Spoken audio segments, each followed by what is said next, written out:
C'est vrai qu'on peut... Oui, mais Moix m'a traité de faillot et de balance en même temps. Ah oui, c'est vrai que là... Mais moi, que c'est de l'humour, ce que tu ne sembles pas avoir, mon gaillard. Si, alors on peut tout dire de lui, mais je crois que c'est finalement le réac le plus sympathique de Paris. C'est gentil. Non, c'est vrai, est-ce que vous considérez que vous êtes réac? Mais non, pas vraiment. Vous trouvez que le livre est réac? Non, alors justement, c'est ça qui m'a surpris en vous lisant, c'est que vous vous recentrez. Alors c'est pour ça que je disais que vous étiez devenu un peu macronien, parce que j'ai été très surpris. Enfin, en fait, vous êtes plein de paradoxes, il faut bien dire. Vous êtes jeune et vieux, vous êtes de droite et de gauche, vous êtes non pas raciste, ça jamais, mais en tout cas parfois vous émettez des doutes. On va dire, vous êtes parfois souverainiste ou non pas nationaliste, j'aime pas le mot, mais en tout cas un peu franchouillard. Et puis en même temps, vous défendez d'un autre côté parfois les migrants. Enfin, vous voyez, c'est assez fou.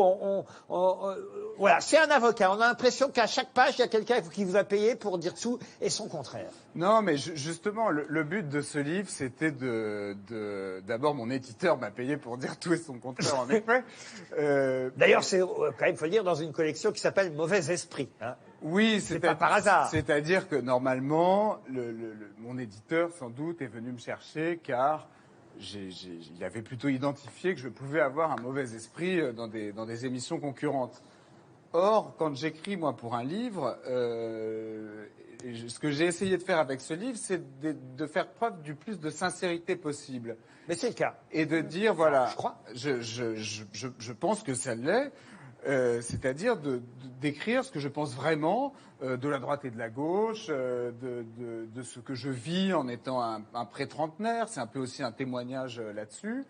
Et quand on s'interroge en détail sur ce qu'on pense intimement, en réalité, on arrive souvent à des positions médianes ou en tout cas en fonction des sujets, on ne pense pas tout à fait la même chose. Donc par exemple, vous dites que je suis franchouillard, c'est vrai, j'ai grandi avec Cyrano de Bergerac, je déteste quitter la France, je me borne à une navette entre Paris et l'île de Ré ou entre Paris et le Jura, j'aime beaucoup le vin moi aussi, le Jura est une terre de vin magnifique. Et je suis par exemple, et vous dites en même temps vous défendez les migrants, mais c'est pas par exemple parce qu'on est inquiet de voir une partie de l'islam se radicaliser en France, qu'on est islamophobe et qu'on est insensible au sort des gens qui périssent sur les routes ou sur les mers qui vont vers l'Europe. Il n'y a pas de paradoxe là-dedans. Je crois qu'on peut avoir une pensée propre à chaque sujet et qui peut du coup dans l'ensemble se révéler un peu complexe, voire contradictoire. Par rapport à Éric Zemmour, vous situez où? Plus jeune? Mais vous voyez comment il fait, vous voyez comment se passe cette émission. Je vous taquine. J'essaie de répondre avec bonne foi. Je vous taquine. Bien, je vois que vous perdez vraiment vos cheveux là. Oui, d'accord. Non, par rapport, d'abord, cher Laurent, vous avez regretté d'avoir mis Éric Zemmour à la place de Yann Moix. En caricaturant, on peut dire ça. Voilà, en caricaturant. C'est la place d'Éric Nolot. Vous aviez, je sais, mais je comprenais tout à fait votre position. En même temps, moi, parce que vous vous êtes dit que peut-être ça avait une influence sur le vote du Front National, etc. Moi, je pense ce qui n'est pas vrai, parce que quand les journalistes me posent cette question, me rappellent ça comme vous le faites, ça me donnait l'occasion de répondre, parce que généralement les journalistes n'écrivent pas ce que vous leur répondez dans ces cas-là. Oui. Quand ils me disent ça, je leur dis, ou quand on m'accuse d'avoir fait monter le Front National en mettant Éric Zemmour ici, je leur réponds qu'en 2002, Jean-Marie Le Pen était au deuxième tour et Éric Zemmour n'était pas encore à la télévision. Voilà. Et je suis content que vous puissiez faire cette précision. Néanmoins, cher Laurent, vous observerez que le Front National a beaucoup monté, et moi, je crois que c'est plutôt le politiquement correct qui fait monter le Front National.